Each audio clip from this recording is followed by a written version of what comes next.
warahmatullahi wabarakatuh.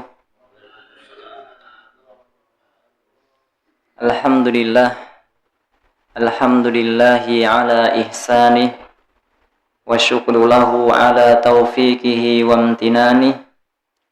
Asyhadu an la ilaha illallah wahdahu la syarikalah ta'ziman li sya'ni wa asyhadu anna Muhammadan abduhu wa rasuluh ad-da'i ila ridwani.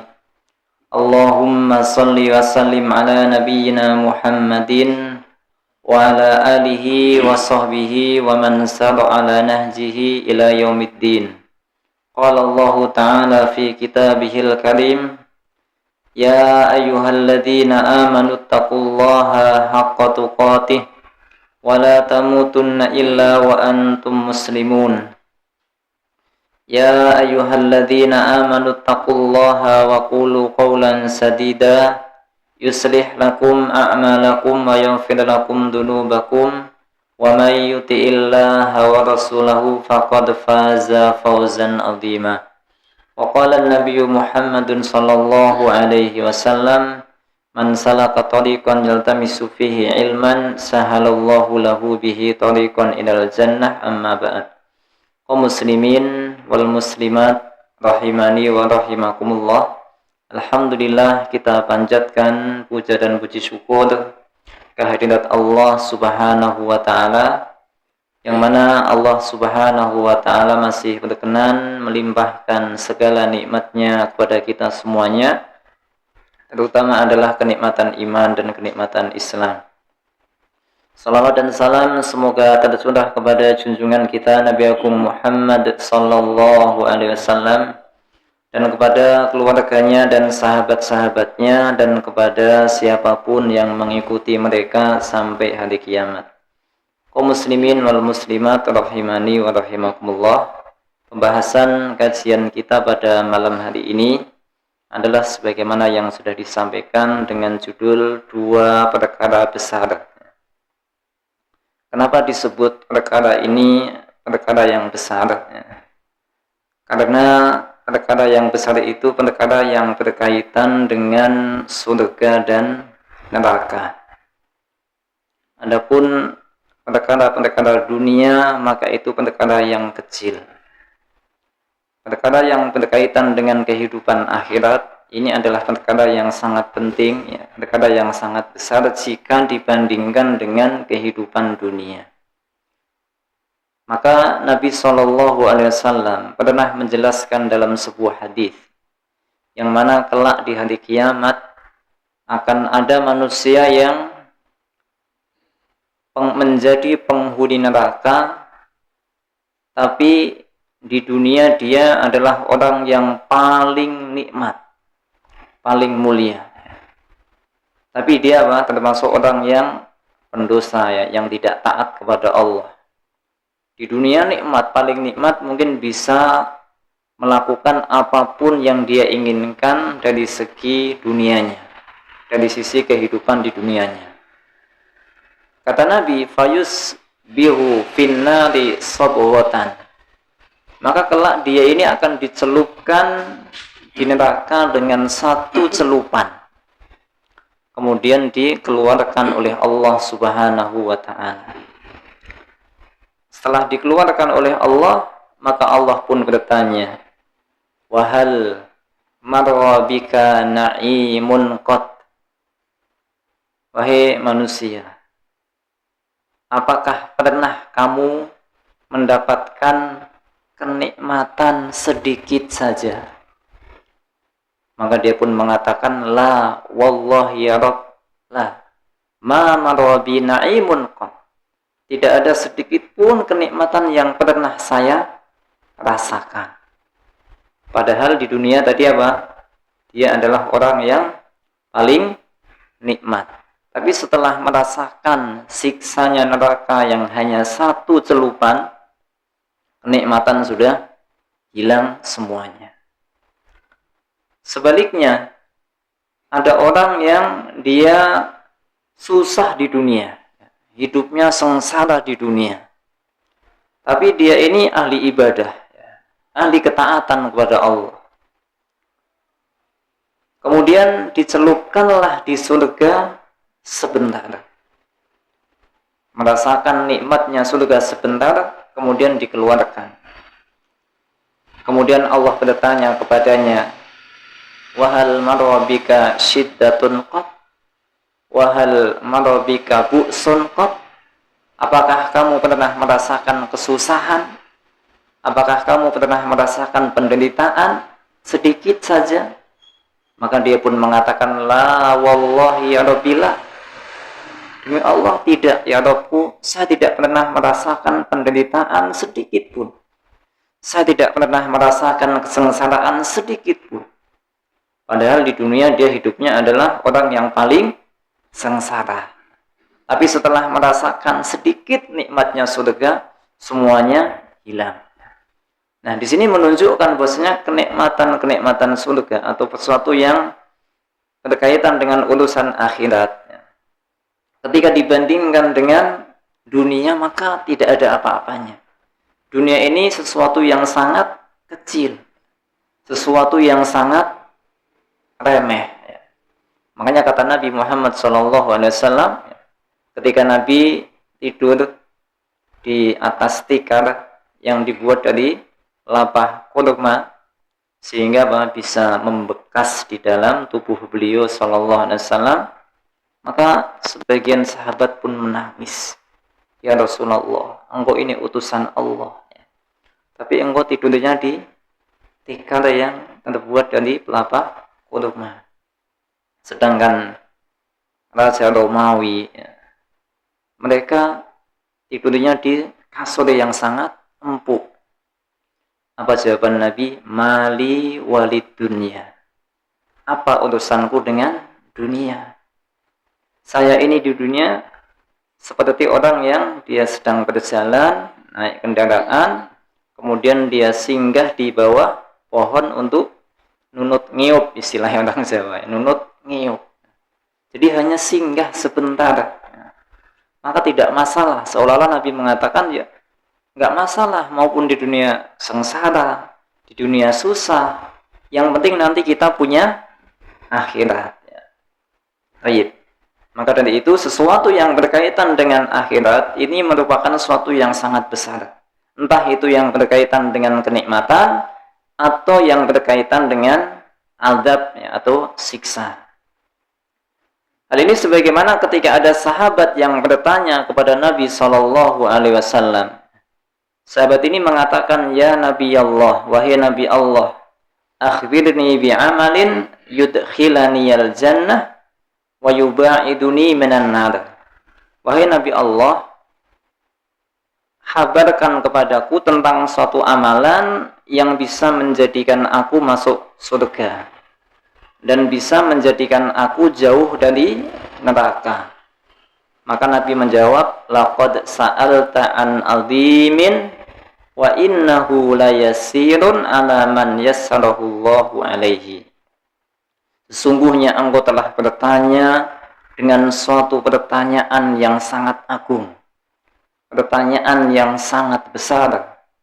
Akan tetapi itu mudah bagi orang yang dimudahkan oleh Allah Subhanahu wa ta'ala. Maka dua perkara besar itu adalah satu perkara yang akan membawa kita ke surga, dan yang satunya satu perkara yang akan membawa ke neraka. Satu perkara yang akan membawa ke surga supaya nanti kita bisa melakukan, berusaha berlomba-lomba untuk menjalankannya. Satu perkara yang membawa seseorang ke neraka supaya kita bisa menjauhinya. Yang pertama adalah perkara yang akan bisa membawa kita ke surga, adalah salah satunya atau yang ingin kita kaji pada malam hari ini adalah amalan rahasia.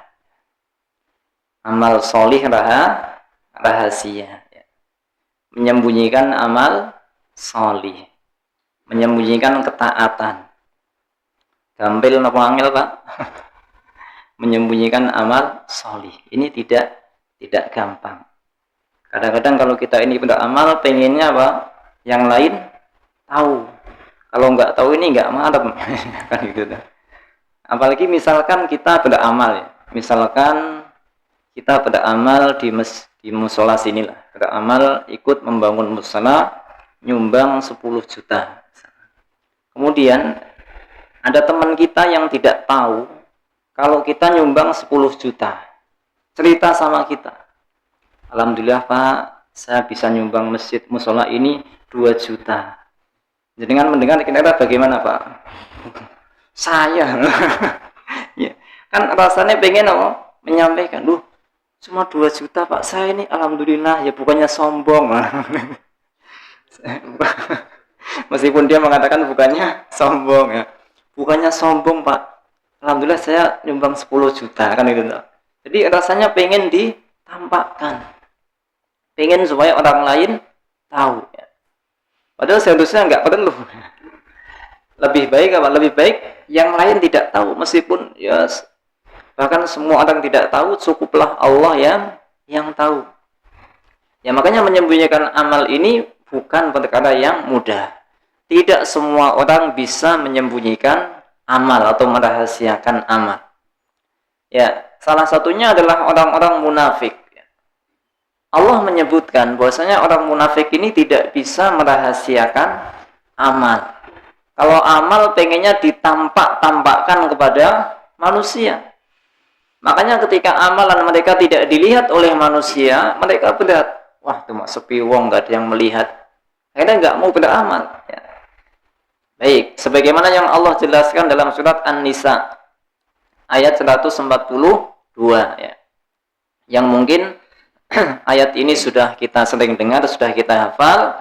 Allah berfirman, innal munafiqina yukhadi'una Allah wa huwa khadi'uhum wa idza qamu ila sholati qamu kusala yura'una an-nas wa la yadhkuruna Allah illa qalila. Sesungguhnya orang-orang munafik ya, mereka membuat tipu daya kepada Allah ya. Mereka membuat makar kepada Allah Subhanahu wa ta'ala, dan Allah pasti akan membalas makar mereka. Jadi perbedaan makar sama adab ya. Allah ini mengadab hambanya, Allah juga membuat makar kepada hambanya juga. Nah, apa perbedaannya ya? Kalau adab ini jelas ya. Orang ini melakukan suatu perbuatan, nanti akan mendapatkan konsekuensi ini. Maka konsekuensinya ini namanya apa? Adab. Seolah-olah orang ini sudah tahu. Ya, seperti misalkan orang meninggalkan sholat ya. Nanti akan diadab sebagaimana ketika Allah bertanya kepada penghuni neraka, "Ma salakakum fi saqar?" Qalu lam nakum minal musallin. Kami tidak sholat. Artinya adab itu adalah sesuatu yang jelas diketahui. Nanti setelah berbuat ini akan mendapatkan ini. Nah, adapun makar ini, Allah melakukan makar ini ketika orang yang melakukan perbuatan tersebut itu tidak sedang lalai atau tidak sadar. Maka apa? Makar ini lebih menyakitkan daripada adab. Misalkan ada orang berbuat dosa atau berbuat maksiat, kemudian Allah tidak langsung membalas. Allah biarkan. Kemudian dia merasa aman. Ini nyatanya saya berbuat ini juga aman. Saya begini juga tidak apa-apa. Nah, tapi nanti apa? Tiba-tiba langsung Allah mendatangkan adabnya. Ini namanya apa? Makar.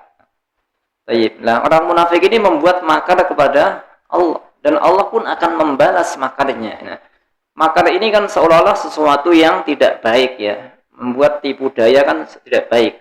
Nah, makanya, tapi kenapa sifat ini Allah juga menyebutkan, Allah juga punya sifat makar. Nah, ingat di sini dijelaskan oleh para ulama, Allah membuat makar itu hanya sifatnya membalas.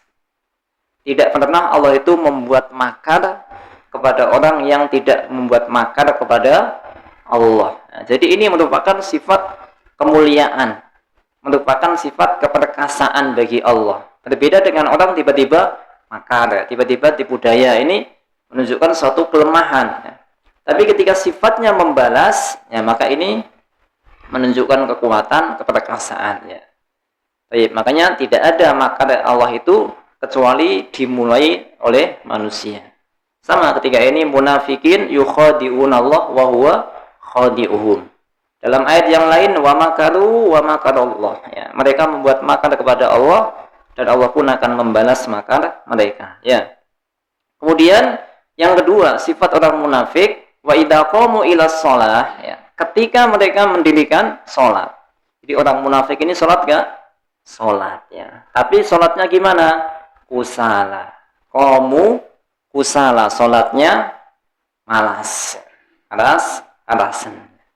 Jadi kalau kita malas salat, berarti apa? Itu ada sifat-sifat kemunafikan. Na'udzubillahi min dzalik ya. Ya, jadi orang munafik ini salat, tapi salatnya kusala. Di samping kusala, di samping salatnya malas, orang munafik juga yura'unan nas. Nah, ini yang menjadi pembahasan ini, yang sesuai dengan pembahasan ini, mereka pamer kepada manusia ya. Kalau sholat malas, ketika sudah sholat apa? Pamer, ingin dilihat oleh orang banyak. Begitu pula ketika melakukan amal-amal yang lain. Wala yadkurunallaha illa qalila, dan mereka tidak zikir kepada Allah kecuali sedikit ya. Jadi itu orang munafik tidak sanggup untuk merahasiakan amal. Mereka pengennya apa? Amalnya dilihat oleh orang lain. Maka dalam hadis yang diriwayatkan oleh Al-Imam Ibnu Majah, Nabi juga menyebutkan keadaan mereka, bahwasanya Nabi bersabda, inna asqalas sholati 'alal munafiqin sholatul isya wa sholatul fajri. Sesungguhnya sholat yang paling berat atas orang munafik adalah sholat isya dan sholat fajar. Sebabnya kenapa Pak? Kok berat? Nah, karena enggak dilihat, bukan masalah dingin, enggak. Ya. Jadi kalau di zaman Nabi itu sholat di waktu malam itu kelihatan enggak? Enggak kelihatan. Di sholat di waktu isya, waktu subuh itu enggak kelihatan. Ya. Jadi mereka itu pengennya apa? Sholat itu pas dilihat. Sebagaimana dalam hadis yang disebutkan ya.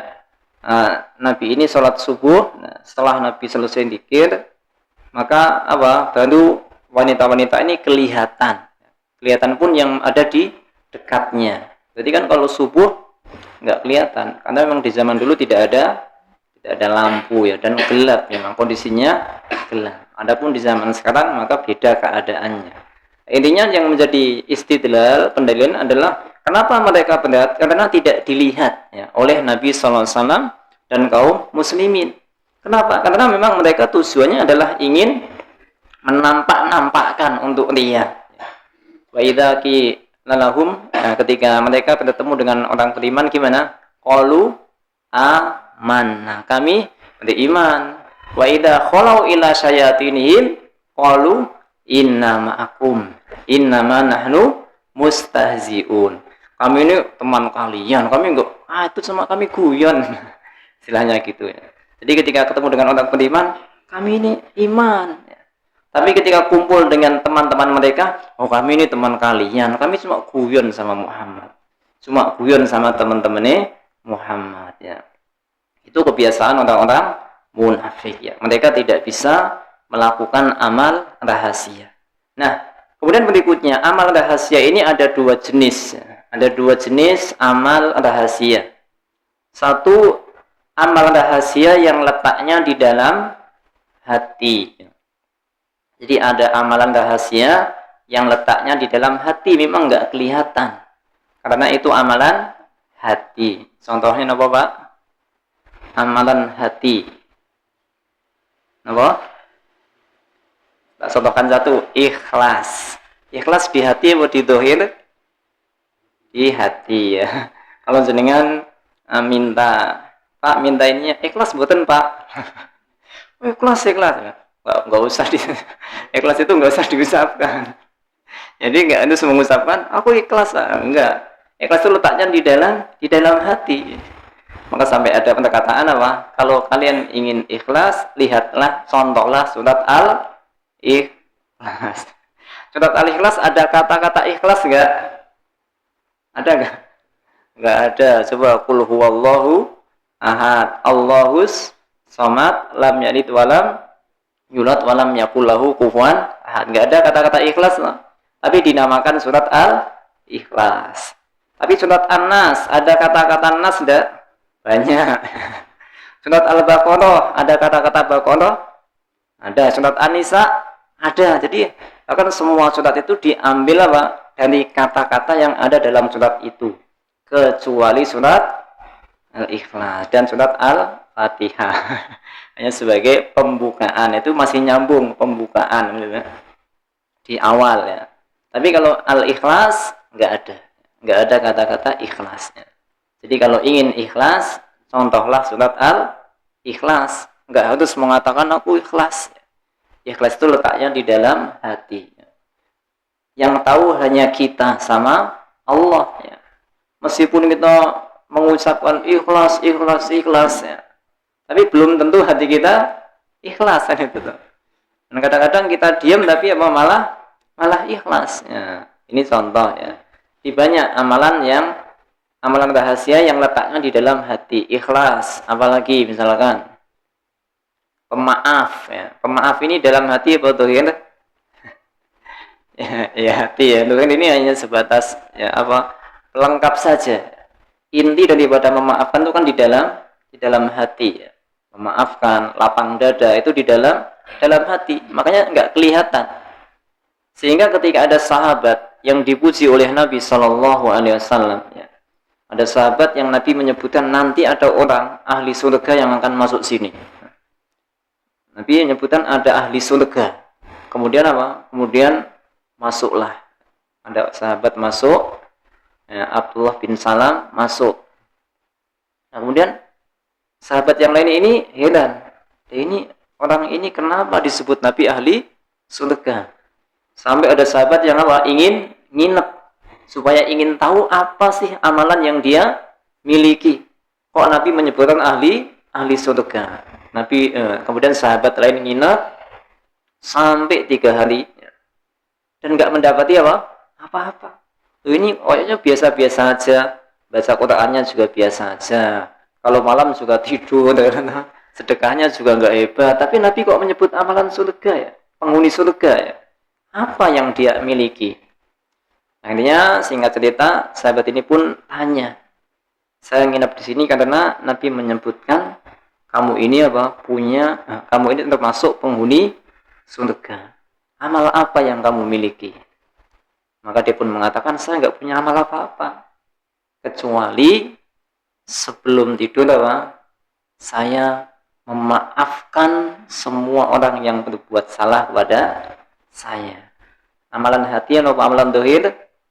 Amalan hati, nggak kelihatan ya. Yang menjadikan orang ini ahli surga disebut oleh Nabi Shallallahu Alaihi Wasallam ya. Dan banyak lagi amal-amalan hati yang itu merupakan amalan rahasia ya. Kemudian yang kedua adalah amalan yang nampak tapi dirahasiakan. Termasuk amalan rahasia adalah ada juga amalan yang nampak tapi dirahasiakan oleh pelakunya, oleh orang yang mengamalkannya. Contoh amalan nampak apa? Sedekah. Sedekah kan nampak. Sedekah ini bisa dirahasiakan enggak? Bisa. Sedekah ini bisa dirahasiakan. Meskipun aslinya dia adalah amalan dohir, tapi itu bisa disembunyikan. Sebagaimana ada salah seorang ya, Allah alam kalau nggak salah namanya Al Hasan bin Ali bin Hasan ya, atau kalau salah nanti bisa dibenarkan. Intinya adalah beliau ini orang yang memberikan sedekah setiap malam, tapi sedekahnya tidak langsung dikasih, ditaruh di depan pintu orang-orang miskin. Taruh ya, tiba-tiba pagi-pagi di depan pintu ada makanan, entah gandum atau apa sejenisnya ya. Sampai bertahun-tahun. Kok bisa tahu yang memberikan sedekah beliaunya? Ketika sudah meninggal ya. Ketika sudah meninggal baru nggak ada lagi makanan yang ada di depan pintu, dan dilihat di pundaknya ada bekas. Kalau bahasa Jawanya kapalan. Karena sering apa? Mengangkat jadinya kapalan. Ya. Oh, berarti selama ini yang ngasih adalah ini. Ya. Menyembunyikan apa? Sedekah. Ya. Pertanyaannya, sedekah itu ditampakkan boleh nggak? Boleh. Ya. Tapi kalau seandainya bisa menyembunyikan, itu lebih baik. Intu badus sodaqati fani'immahi. Kalau kamu menampakkan sedekah, yaitu bagus. Wa in tukhfuha wa tu'tuhal fuqara fahuwa khairul lakum. Kalau kamu bisa menyembunyikan, bisa memberikan kepada orang fakir dengan rahasia, maka itu lebih baik bagi kalian. Menyembunyikan sedekah. Ada lagi ulama yang menyembunyikan puasa sunnahnya, merahasiakan puasa sunnahnya, sebagaimana yang dilakukan oleh Dawud bin Abi Hindi rahimahullahu ta'ala. Puasa sunnah selama berapa tahun? 40 tahun, bayangkan. 40 tahun puasa sunnah, istrinya tidak tahu. Kok bisa? Bagaimana kronologinya? Karena setiap pagi, beliau kan punya aktivitas di pasar, entah itu jualan atau apa, ya, di pasar pekerjaannya. Setiap pagi berangkat ke pasar bawa apa? Bekal. Ya.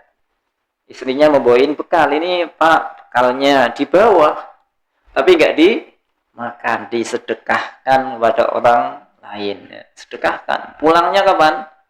Setelah malam. Setelah maghrib, ya. Pokoknya setelah malam. Akhirnya makan di rumah. Sampai berapa? 40 tahun. Ya. Istrinya tidak tahu. Ya. Menyembunyikan amal solihnya, merahasiakan amal solihnya. Ya. Ada juga yang menyembunyikan amal bacaan Al-Qur'annya. Sebagaimana yang dilakukan oleh Ibrahim An-Nakhai rahimahullahu ta'ala. Ibrahim An-Nakhai ini orang yang sangat-sangat semangat dalam membaca Al-Quran. Tapi bacanya di mana? Di rumah. Ya. Nah, kalau baca di masjid boleh nggak Ustaz? Boleh nggak Pak? Ya boleh, boleh. Ya. Tapi kan kelihatan orang banyak. Ya, ya boleh, nggak apa-apa baca di masjid. Gue speaker. Iya, ya selama agak mengganggu. Ya. Pertanyaannya yang mendengarkan terganggu nggak? Kalau terganggu ya jangan ya, speaker yang dalam aja ya. Baik, ya. Artinya disembunyikan semakin lebih baik. Ibrahim An-Nakhai di rumah membaca Al-Qur'an. Ketika ada tamu, ya. Kalau kita sedang baca Quran di rumah tadarus, ada tamu, kita saya tanya sendiri atau gimana, Pak? Atau langsung meneng ditutup atau dikeraskan? Ya, ini mungkin beda-beda ya. Tapi kalau Ibrahim An-Nakhai langsung diumpetke, disembunyikan Al-Qur'annya. Supaya apa? Supaya seolah-olah dia nggak sedang apa-apa. Supaya orang ini yang tamunya nggak tahu kalau beliau sedang baca Al-Quran, sehingga wah ini Ibrahim An-Nakhai ini rajin baca Quran. Gimana caranya supaya orang lain nggak tahu kalau beliau sedang baca Al-Quran? Ya. Tidak rahasiakan. Dan masih banyak lagi para ulama yang mereka merahasiakan amal solih mereka. Ya. Baik. Kemudian apa keuntungan kita ini merahasiakan amal solih? Ya. Paling tidak ada dua keuntungan apabila kita merahasiakan amal solih. Yang pertama, amalan itu akan semakin mudah untuk ikhlas. Jadi semakin kita merahasiakan amal, atau semakin amal kita tidak diketahui oleh orang lain, maka akan semakin mudah untuk ikhlasnya. Semakin diketahui orang lain, kadang ini ya semakin ada peluang untuk apa? Pamer. Sebagaimana tadi ketika kita nyumbang atau ketika kita sedekah, ya, kita korban misalkan Idul Adha, ya, korban sapi satu dengan ditulis nama kita, ya, atau dengan ditulis hamba Allah, ya. Kan lebih tersembunyi apa? Hamba Allah. Dan mungkin lebih mudah ikhlas ketika ditulis hamba Allah, ya meskipun ketika ditulis namanya juga tidak menafikan ikhlas ya. Tapi kan peluang nanti kan ada.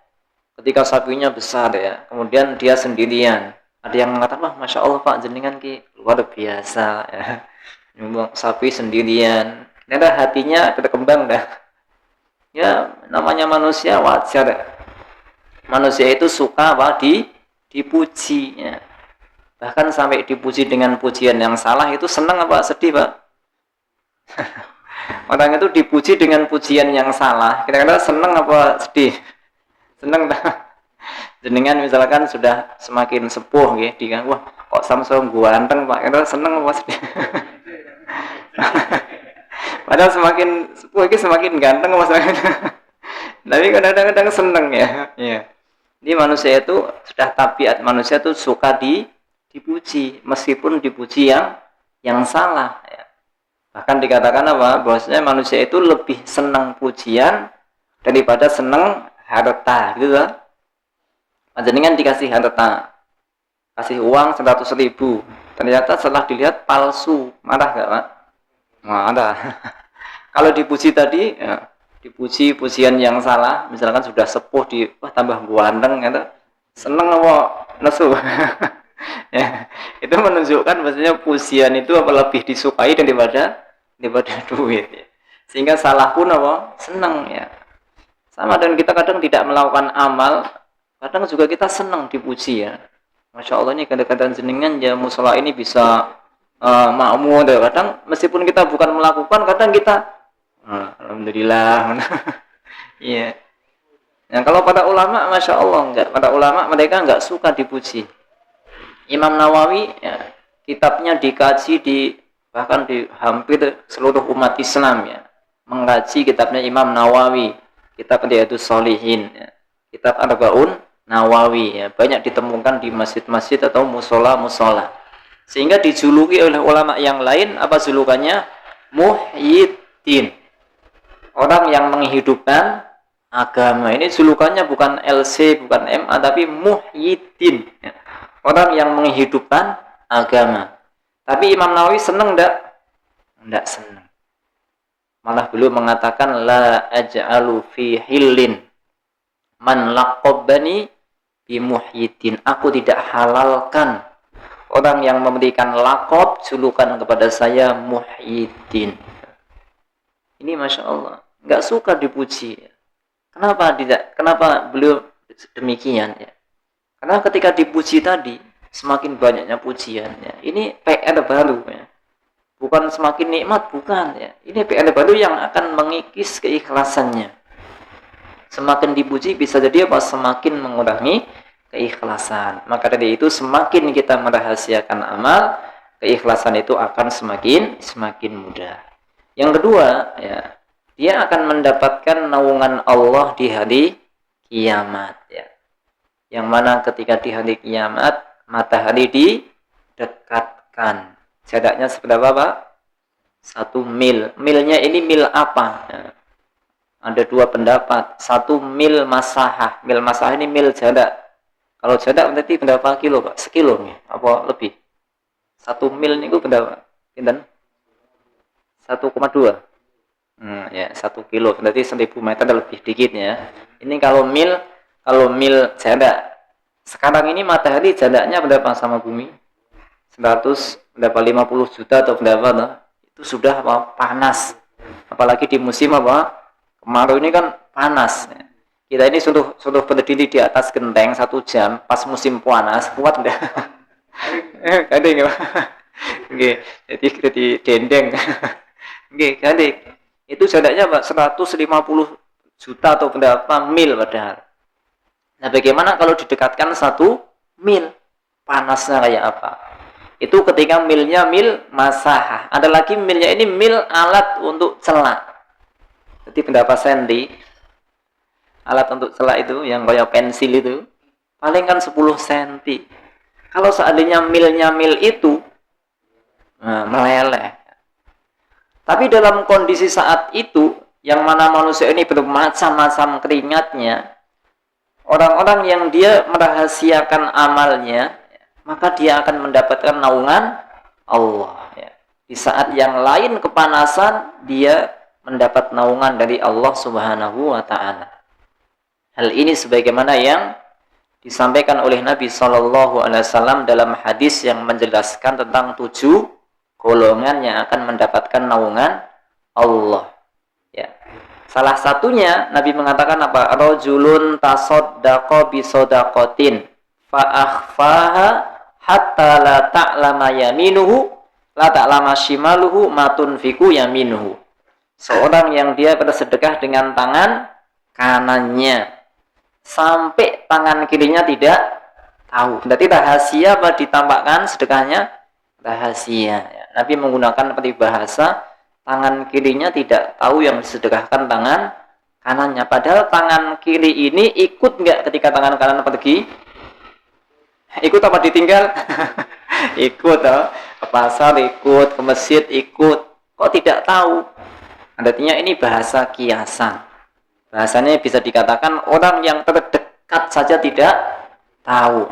Maka bapak-bapak ya, bapak-bapak semuanya, kalau ingin sedekah, istri nggak tahu nggak apa-apa ya. Ya, dirahasiakan.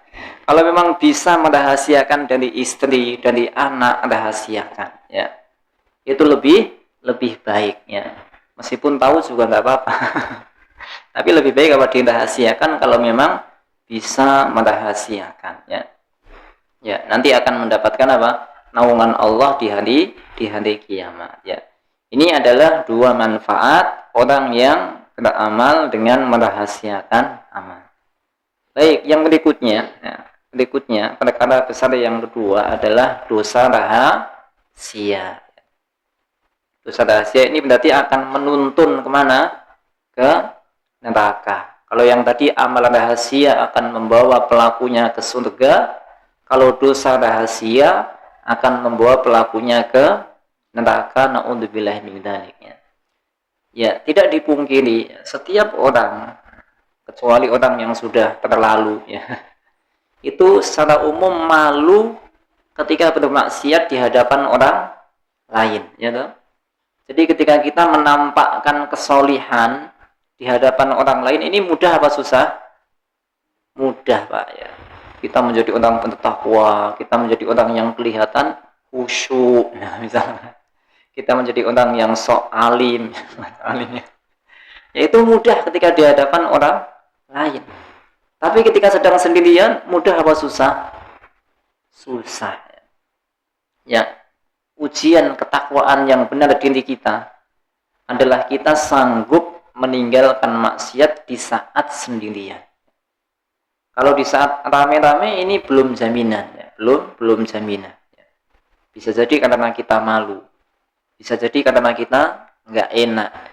Tapi kalau sudah saat sendirian kita bisa meninggalkan maksiat, meninggalkan perkara yang diharapkan oleh Allah, ini adalah betul-betul yang muncul dari ketakwaan hati ya.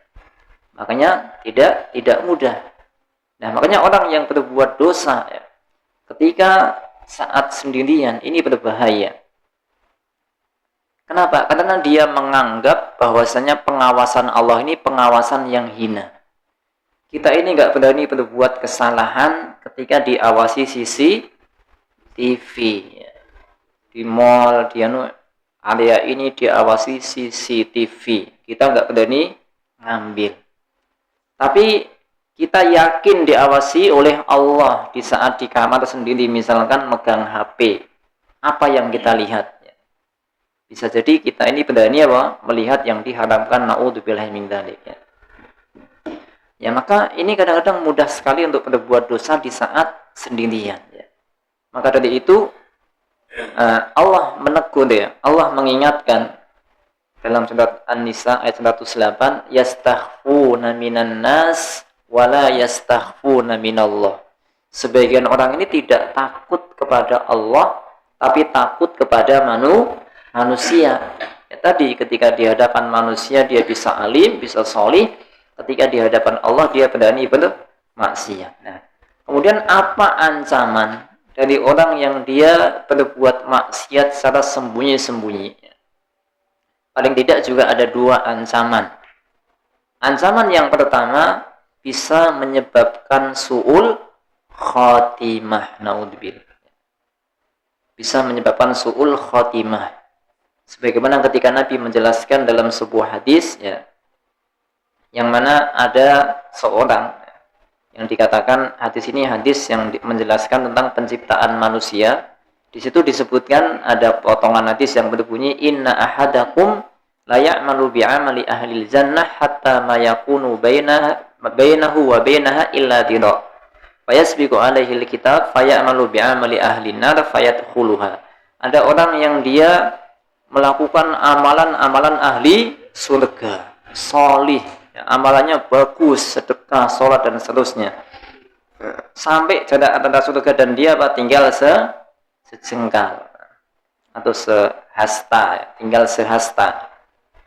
Tapi catatan sudah mendahulunya sehingga dia melakukan amal di akhir hayatnya dia melakukan amalan-amalan buruk, kemudian dia masuk neraka atau su'ul khotimah. Nah, para ulama atau sebagian ulama menjelaskan salah satu di antaranya adalah mereka adalah orang-orang yang mudah menampakkan kebaikan di hadapan orang lain, tapi dia menampakkan keburukan di hadapan Allah Subhanahu wa taala. Sehingga Allah singkap di akhir hayatnya. Kenapa? Karena akhir ini adalah sebagai inti manusia diperlihatkan oleh Allah, ini loh aslinya seperti ini orang ini. Aslinya adalah orang yang buruk, yang suka berbuat maksiat cuma kalian nggak tahu, istilahnya seperti itu. Ya. Jadi terancam dengan su'ul khotimah, orang yang suka menyembunyikan dosa. Kemudian yang kedua atau yang terakhir di antara bahaya orang yang melakukan dosa secara rahasia adalah amalnya akan terhapus. Amalnya akan sia-sia. Nabi mengabarkan dari sahabat Sauban, Nabi bersabda dalam sebuah hadis riwayat Imam Ibnu Majah, Nabi mengatakan la'alamanna aqwaman ya'tuna la'alawanna aqwaman min ummati ya'tuna yaumal qiyamati bihasanatin amsali jibali tihamata bidon. Aku akan memberitahu kepada kalian dari umatku, kata Nabi, yang akan datang di hari kiamat dengan membawa amal-amal kebaikan. Dan bahkan amalnya segunung. Jadi amalnya banyak dikit? Banyak, Masya Allah. Amalnya sudah diterima oleh Allah belum? Sudah datang bawa pahala. Berarti kan amalnya sudah diterima. Amalnya sudah sah, salatnya sah, puasanya sah, baca Qur'annya sah. Tapi fayaj'alullahu haba'an mansura. Setelah dia merasa ini saya punya amal banyak ini, ternyata Allah jadikan amalnya sia-sia. Allah batalkan, Allah hapus. Yang amalnya sudah diterima, amalnya sudah sah, tapi Allah tiba-tiba hapuskan. Lalu Sauban ini bertanya, ya Rasulullah, sifhum lana, jallihim lana, alla nakuna minhum wa nahnu la na'lam. Wahai Rasul, tolong habarkan, sifatkan kepada kami ciri-cirinya apa sih mereka? Kok beramal banyak tapi dihapus oleh Allah, Allah menjadikan seperti debu yang berterbangan. Nabi menjawab, amma innakum ikhwanukum. Nah ini, mereka itu saudara kalian. Wa min jildatikum, kulitnya sama dengan kulit kalian. Apa maksudnya, Pak? Tampilannya sama. Ya pakai peci sama-sama pakai peci, pakai gamis sama-sama pakai gamis. Tampilannya bagus. Bahkan Nabi mengatakan wa ya'khuduna minal laili kama ta'khudun. Mereka itu sholat malam sebagaimana kalian. Kalian di sini siapa? Salat malam sebagaimana kalian. Nabi ini mengatakan kepada siapa? Sahabat. Sahabat ini salat malamnya ewel-ewelan apa tenanan? Serius, Masya Allah. Sahabat ini salat malamnya tidak hanya 1 jam, 2 jam, bahkan sampai tengah malam, ada yang sampai menjelang subuh. Salat malamnya luar biasa. Salat malam seperti kalian. Tapi apa masalahnya? Walakinnahum qaumun idza khalau bimaharimillah intahakuha. Tapi mereka ini kaum yang ketika sendiri dengan Allah, dia melakukan keharaman yang diharapkan oleh Allah. Jadi amalnya dihapus oleh Allah, amalnya dihancurkan oleh Allah seperti debu yang berterbangan kadang-kadang apa? Melakukan dosa rahasia, atau ketika sendirian dia mudah sekali untuk melakukan dosa. Mudah-mudahan Allah Subhanahu wa taala memudahkan kita untuk beramal rahasia dan menjaga kita dari dosa rahasia. Demikian itu yang dapat kita sampaikan. Kurang lebihnya mohon maaf dan terima kasih atas segala perhatiannya. Kita akhiri majelis kita dengan doa kafaratul majelis. Subhanakallahumma bihamdik asyhadu an la ilaha illa anta astaghfiruka wa atubu ilaik. Assalamualaikum warahmatullahi wabarakatuh.